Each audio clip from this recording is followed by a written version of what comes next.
저희는 2번 문제 풀러 떠나보겠습니다. 자, 2번 문제는 저희가 섹터 문제로 준비를 해봤습니다. 이번에도 6가지 섹터가 준비되어 있는데 어떤 문제들, 어떤 섹터들 나란히 한번 정렬이 돼 있는지 지금 바로 만나보도록 하겠습니다. 네, 이렇게 오늘장 진단을 마쳤다면 이번에는 다음 주를 대비해 보도록 할게요. 2번 문제지 열어주세요. 다음 주에도 주목해야 할 섹터를 고르시오. 오늘의 6가지 섹터 올라와 있습니다. 먼저 반도체입니다. 간밤 엔비디아가 호실적을 발표한 지 하루 만에 다시 인공지능에 대한 거품론이 대두가 됐습니다. 젠슨 황 CEO가 어제 엔비디아 실적을 발표하면서 레거시 반도체의 모든 계약을 체결했다라고 발언을 했는데요. 하지만 그럼에도 불구하고 헤지펀드에서 유명한 마이클 버리가 여전히 버블에 대해서 언급했습니다. 또 엔비디아의 매출 채권이 늘어나고 있다라고 지적을 하면서 시장의 공포 심리를 유발했는데요. 이에 간밤 미증시에서 기술주 위주로 투매가 나타났고 필라델피아 반도체 지수도 무려 4% 넘게 급락하기도 했습니다. 이에 국내에서도 반도체 투톡과 함께 업종 전반에 급락세 연출되는 상황입니다. 다음은 화장품입니다. 이렇듯 흔들리는 시장 안에서도 화장품주는 이번 주 내내 주인공 역할을 해줬습니다. 바로 중국이 한일령을 내렸기 때문이었는데요. 일본산 수입을 제한할 수 있다라는 전망이 나오고 있습니다. 이에 국내 ODM 기업이 가장 큰 수혜를 입을 것으로 전망되는 상황이고요. 오늘 시장 안에서 삐아를 비롯한 국내 화장품주 일제히 상승 랠리 보였습니다. 3번은 가상화폐입니다. 현재 글로벌 시장 흔들리면서 가상화폐 연일 하락세 연출되고 있습니다. 비트코인은 조금 전 82,000달러 선이 붕괴가 되기도 했는데요. 현재도 계속해서 등락 나타나고 있습니다. 현재 인공지능 거품 논란과 함께 금리 인하에 대한 기대감 낮아지는 상황인데요. 투심 악화되고 있습니다. 이에 대한 전망 짚어보도록 할게요. 4번은 로봇입니다. 최근 부진했던 로봇주가 이번 주 내내 반등을 보였습니다. 엔비디아가 삼성전자와 휴머노이드 개발 협력을 공식적으로 인정하면서 로봇주에 대한 관심이 높아진 건데요. 하지만 오늘은 큰 폭의 조정이 나왔죠. 현재 매수의 타이밍이 될지 이에 대한 부분도 짚어보도록 하겠습니다. 다음은 정유 섹터입니다. 트럼프 행정부가 우크라이나 측과 러우 전쟁 종식을 논의했다라는 소식이 전해졌습니다. 이로써 전쟁이 끝낼 수 있겠다라는 기대감 대두되면서 국제 유가가 이틀 연속으로 떨어졌는데요. 이러한 현상이 정유 섹터의 긍정적인 모멘텀이 될지도 기대가 많이 되는 상황입니다. 마지막은 제약바이오 업종입니다. 이번 주 제약바이오의 급방등이 나타나고 있습니다. 올해 잇따른 기술 이전 계약을 성사시키면서 연간 누적 규모가 18조 원을 넘어서기도 했는데요. 현재 기술 이전이 여전히 한국 바이오 산업의 핵심 엔진으로 작용하고 있습니다. 오늘은 이 안에서 비만 치료제 관련주가 움직였죠. D&D 파마텍, 케어젠 등 일제히 상승으로 마감했습니다. 이렇게 6가지 섹터에 대한 이야기 나눠봤는데요. 이 안에서 다음 주에 주목해야 할 섹터는 무엇일까요? 두 번째 주식 남녀의 선택 보드를 들어주세요. 네, 6가지 섹터가 제시가 됐습니다. 시장이 어떻게든 흔들려도 그 안에서 우리는 손실을 방어하고 또 수익을 찾기 위해 떠나봐야 할 텐데 어떤 종목을 골라야 할지 두 분으로부터 들어보도록 하겠습니다. 두 분의 보드 확인해 보시죠. 자, 답변이 올라왔습니다. 일단은 이 대표님은 1번과 6번, 그러니까 반도체와 제약바이오를 적어주셨고, 그리고 테이버 전문가는 위에는 비트코인이라고 굉장히 반짝반짝 화려하게 써주셨고, 반도체 샀는데용, 화장품 좋은데용 이렇게 또 써주셨습니다. 그러니까 번호로 치면 1번과 2번을 써주셨습니다. 자, 1번 반도체는 공통적으로 써주신 것 같아요. 하지만 지금 최근에 시장을 흔들고 있는 걸 보면 이른바 뉴욕부터 시작된 AI 거품론이 확실하게 영향을 좀 주는 모습들을 보이고 있어서 아마 투자자분들 가운데서 반도체 좋지 그동안은 믿고 거품론 아니야 지금 더 갈 거야 잠시 조정이 나올 뿐이야 라고 믿었던 분들도 이거 진짜인가? 지금 돈이 다 외상이라던데? 감가상각이 어떻다던데? 이런 거에 좀 더 귀를 기울이고 계신 것 같아서 이 얘기 먼저 한번 들어볼게요. 반도체를 계속 주목해야 됩니까? 네, 반도체가 계속 주목을 해야 되는 이유는 아마 시장이 좀 안정화를 찾게 되면 가장 빠르게 회복력을 가져갈 수 있는 섹터라고 생각을 하고 있고요.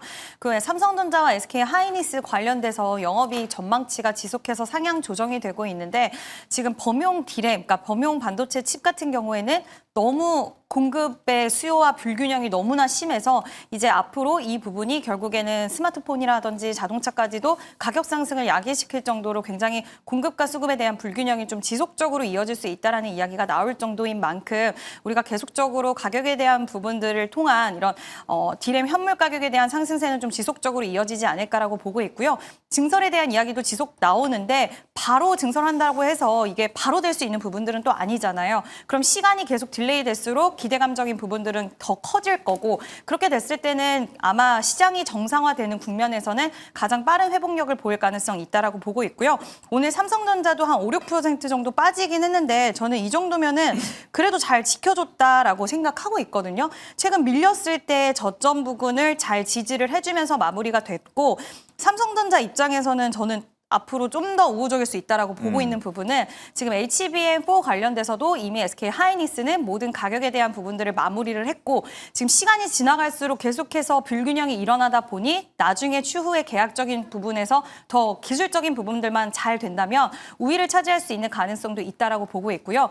규모 자체가 워낙 크다 보니 삼성전자 같은 경우에는 이제 앞으로 생산에 대한 능력이나 이런 것들이 더 빛을 발할 수 있다는 생각도 들어서 삼성전자, SK 하이닉스도 마찬가지긴 하지만 두 기업에 대한 매력도는 여전하다라고 생각을 하고 있습니다. 저 반도체 같은 경우에는 매출 채권 관련돼서 논란도 있기는 했지만 지금 반론이 나오는 부분들을 보면 매출 채권에 대해서는 2분기보다는 늘어나긴 했지만 회수 기간 자체로 보면은 아직까지는 안정권에 있다라는 부분이고 지난번에도 마찬가지로 이런 문제가 터졌을 때 회수 기간에 대한 문제가 크게 대두가 안 됐을 때 오히려 주가는 더 상승됐던 부분들이 있었다라는 그런 반론들도 나오고 있는 상황이라서 물론 그게 시장에서 지금 크게 부각받고 있는 모습은 아니지만 왜냐하면 불안 심리가 너무 커진 상황이기 때문에 근데 이런 부분들도 결국에는 시간이 좀 지나서 다시 한번 부각받을 가능성이 있다라고 보고 있고요. 감가상각 관련돼서도 이번에 젠스낭 CEO가 직접 입을 열어서 시장의 우려를 털어낼 수 있는 이야기를 해줬기 때문에 저는 충분히 회복력 쪽으로 봤을 때 반도체 기대해볼 수 있지 않을까. 그리고 실적이 찍히는 쪽 이번에 수출 데이터도 또 잘 나왔어요. 반도체 수출 또 좋았기 때문에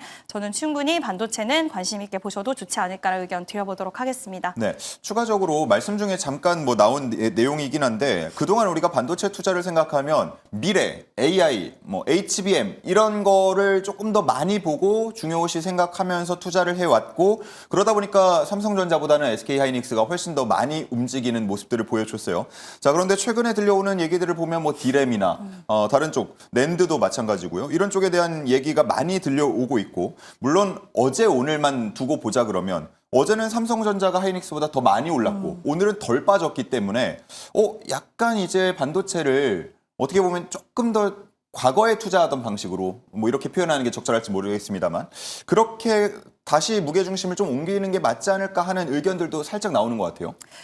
두 기업 모두 좋기는 좋지만 만약에 내가 지금 포트폴리오에 없다라고 한다면 저는 삼성전자도 굉장히 좀 매력도를 높게 보고 있고요. 지금 단순히 AI 시장에서의 국한된 문제가 아니라 이 칩 부족 현상은 계속해서 많은 산업으로 번져나가고 있는데 그렇게 됐을 때 수혜를 받을 수 있는 구조는 삼성전자가 좀 더 우위라고 생각을 하고 있어서 이런 부분들이 저는 삼성전자가 오늘 방어를 잘해줬고 어저께 상승이 나온 가장 큰 이유가 아닐까라는 생각도 들기 때문에 두 종목 매력적입니다. 그렇지만 삼성전자 충분히 추가적인 상승 가능성이 좀 더 무게중심이 있지 않을까라고 보고 있고요. 수급적인 요인으로 본다 하더라도 외국인들이 삼성전자는 최근 들어서 그래도 가끔씩 계속 간헐적으로 사주고 있어요. 예. 기관 투자도 마찬가지로. 그래서 미래성을 봤을 때 삼성전자가 갖고 있는 이제 규모의 경제라든지 이런 것들이 분명히 메리트는 있다라는 생각도 들어서 삼성전자 저는 긍정적으로 보고 있습니다. 네, 제약바이오 얘기는 잠시 후에 들어보도록 하고요. 우리 테이버 전문가의 반도체 얘기도 먼저 들어봐야 할 것 같아요. 자, 반도체 샀는데요 했고 앞서서 하이닉스 쪽 계속해서 주목하고 있다라고 말씀을 해주셨어요. 네. 근데 저는 제일 위에 별표 화려화려 비트코인 적어놨기 때문에 예. 비트코인 차트가 돌린다는 전제 하에 우리는 시장이 반등을 어떻게 할 것이냐를 보셔야 되는 거고 그러면 비트코인이 차트를 돌린다라고 하면은 앞서 말씀해 주신 것처럼 가장 먼저 돌릴 수 있는 섹터는 결국 반도체가 될 것이다. 그러니까 지금 우리가 비트코인 차트와 같이 움직이는 게 엔비디아고요. 그리고는 미국에서도 이제 반도체 지수 자체가 움직임을 먼저 이끌어가는 상황이기 때문에 그럼 이런 상황에서 결국에는 레버리지가 붕괴하지 않는다라고 하고 그리고는 여기서 반대 매매가 나오지 않고 저가 매수가 들어온다라고 하면은 여전히 우리는 다시 한번 주도주라는 입장에서 놓고 보시면은 미국에서도 AI 데이터 센터 관련 종목들이 반등을 할 것이고요. 에너지 관련 종목들이 반등을 할 것입니다. 그럼 우리나라에서도 하이닉스를 중심으로 뭐 HBM 중심이라든지 아니면 메모리 관련된 기업들 그리고는 같이 수급을 받을 수 있는 뭐 변압기라든지 아니면은 뭐 변압기도 오늘 급락하는 모습을 보였어요. 그럼 추가적으로 원전이라든지 그리고 국내에서는 약간 테마성으로 로봇까지도 같이 이렇게 묶어가지고 이게 AI 관련주다. 라고 엔비디아 관련주다. 엔비디아와 같은 수급 방향을 갖는 종목들이다라는 관점으로 체크를 하실 수 있을 겁니다. 그렇기 때문에 이런 부분에서는 현재 상황에서는 뭐 코인의 반등이 첫 번째 우선되어야 된다라고 말씀을 드릴 수 있을 것 같고 그리고는 그런 부분에 있어가지고 우리가 레버리지에 대한 공포, 극도 공포가 사라지게 되고 여기서 저가 매수가 유입된다라고 했을 때는 새 돈은 무엇을 담을 것이냐 여전히 내년도 실적을 기준으로 놓고 보실 때 실적 성장이 가장 좋은 쪽이 어딜 것이냐라고 놓고 보시면은 그 부분에서는 시장에서 계속 AI와 하드웨어 데이터 센터 변압기 쪽을 찍어서 이야기를 할 것입니다. 그런 이쪽을 놓고 보시는 게 가장 맞다. 말 그대로 반등, V자 반등에서 이제 가장 강한 반등을 보일 섹터는 어디일 것이냐가 반도체가 될 것이고 화장품 같은 경우는 최근에 계속 실적이 좋았음에도 불구하고 시장에서는 이게 약간 뭐 이슈에 좀 반대편에 서 있으면서 계속해서 움직이지 못하는 모습을 보였습니다. 대표적으로 게임이라든지 엔터 그리고 화장품과 미용기기 이런 쪽이 지금까지 수급에서 이탈돼 있는 모습을 보였었는데요. 이게 지금 상황에서 뭐 메인 플레이어라고 볼 수 있는 삼성전자와 하이닉스 그리고는 이게 AI 관련 종목들이 조정을 받다 보니까 시장에서는 그 타이밍에 중국 이슈로 묻어가지고 중국 관련주, 수출 관련주로 실적이 잘 나오던 애들이 올라오는 모습을 보이고 있더라. 근데 이렇게 되면은 다음 주 기준에서 반도체가 올라간다 그러면은 AI 관련돼서 올라간다라고 하면은 모든 수급이 AI와 변압기로 몰려 들어갈 것이기 때문에 화장품 같은 경우에도 별로 재미가 없을 수 있어요. 다만 그 상황에서 삼성전자와 하이닉스가 다음 주에도 물음표의 움직임을 보인다 그러면은 오히려 시장에서는 화장품이라든지 앞서 말씀해 주신 바이오 같은 지금 말 그대로 AI와 롱숏 관계, AI와 완전히 관련 없는 수급으로 움직이는 그런 쪽이 우리가 뭔가 투자 트레이딩 기회를 이제 엿볼 수 있는 그런 섹터가 될 수 있다라는 점 그렇게 체크하면서 보셨으면 좋겠습니다. 네, 좋습니다. 자, 화장품과 함께 오늘 또 뭐 코스닥 중심으로 해서 반등이 좀 나왔던 상승이 보였던 종목을 보면 써주신 것처럼 제약바이오 쪽에서도 꽤 있었습니다. 제약바이오 최근에 움직임 뭐 ABL 바이오의 빅딜 이후로는 계속 시장의 주목을 받는 것 같은데 앞으로도 주목도는 이어질까요? 네, 저는 이어질 수 있다라고 보고 있고요. 미증시에서도 일라이릴리도 그렇고 바이오 헬스케어 관련된 ETF들의 추세가 상당히 좀 괜찮더라고요. 그래서 그런 부분에 대한 것도 이어받을 수 있는 것도 하나의 요소가 될 수는 있겠지만 이번에 ABL 바이오를 비롯해서 우리나라 기업들이 이번 연도만 한다 하더라도 지금 기술 이전을 거의 10조 가까이 한 그런 상황이고 한 번 기술 이전을 받으면 이제는 조 단위로 넘어가는 상황이기 때문에 글로벌 시장에서 이제 파트너로서 하나의 자리를 잘 잡고 있다라고 생각을 하고 있고요. 누적된 기술 이전 금액만 30조가 넘는다고 하는데 이게 이제는 시작이 되었고 또 알테오젠 이번에 실적도 잘 나왔습니다. 엄청난 성장세를 보였는데 시장이 지금 불안감이 굉장히 야기가 됐을 때 가장 수급적으로 좀 단단하게 유입될 수 있는 쪽이 어딘가를 고민을 해보면 그건 제약바이오일 가능성이 있다라고 보는 게 결국 기업들이 계속해서 해내고 있고요. 오늘 인벤티지 랩도 또 장 마감한 이후에 좋은 소식을 전달해 줬고 시간 외에 아까까지 봤을 땐 상한가 갔었는데 예. 일단 그런 제약바이오 쪽, 비만 치료제 쪽에서도 좋은 소식들이 지속적으로 나옵니다. 그러면 당연히 플랫폼 기술을 갖고 있는 기업들은 일회성 기술 이전이 아니라 그 플랫폼 기술을 가지고 많은 기업들의 동시다발적으로 기술 이전까지도 할 수 있기 때문에 제대로 된 성과만 낸 플랫폼 기술을 보유하고 있으면 추가적인 기술 이전에 대한 기대감은 더욱더 커질 수 있는 상황이고요.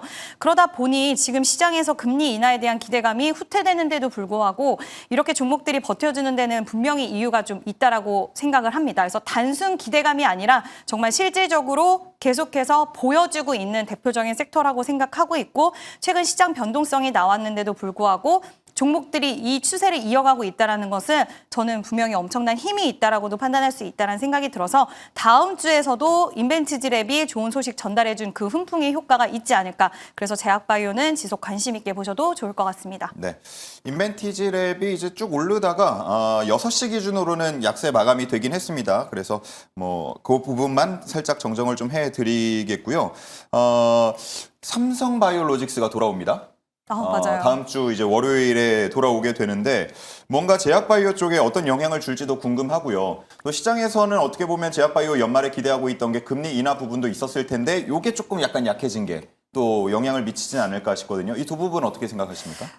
일단 삼성바이오로직스 같은 경우에는 정지 기간에 CDMO 관련돼서 계약 체결에 대한 이슈가 있었습니다. 그게 주가에 반영이 되지는 못했던 것 같은데 재개가 되면 그런 부분들이 동시다발적으로 좀 이렇게 부각을 받지 않을까라고 생각하고 있고요. 관세 관련돼서도 이번에 미국과의 협상 과정에서 바이오 의약품 관련된 관세에 대해서 15%로 좀 좋은 결과치를 얻어냈다라는 점.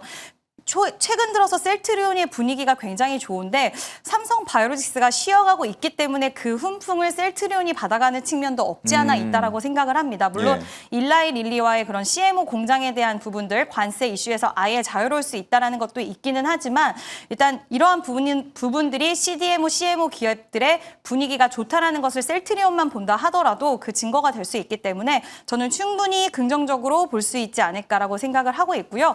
금리 인하 관련돼서도 지금 시장에서 이야기가 상당히 많은데 이제 지표 데이터가 좀 부재하고 이번에도 고용 보고서가 9월 달 거이다 보니까 일정으로 봐도 그렇고 뭔가 데이터가 확실하지 않다 보니까 연준 인사들 발언에 따라서 굉장히 좀 변동성이 크게 나타나는데 이렇게 극단으로 가는 상황 속에서 혹시라도 좋은 이슈가 나타난다라고 한다면 그 효과는 오히려 더 시너지가 날 수도 있지 않을까라는 생각을 좀 혼자 해보기도 했고 금리 인하에 대한 기대감이 후퇴되는 이야기들은 지속적으로 나왔던 상황인데 그럼에도 불구하고 제약바이오 기업들이 잘 버텨줬기 때문에 그게 변동성을 유발시킬 수 있는 가능성은 있겠지만 추세 자체를 다시 끌어내리기에는 좀 큰 재료는 아닐 것이다라는 판단 하에 저는 금리 인하에 대한 부분들도 영향력이 있다 하더라도 좀 잘 지나갈 수 있지 않을까라는 의견 드려보도록 하겠습니다. 네, 좋습니다.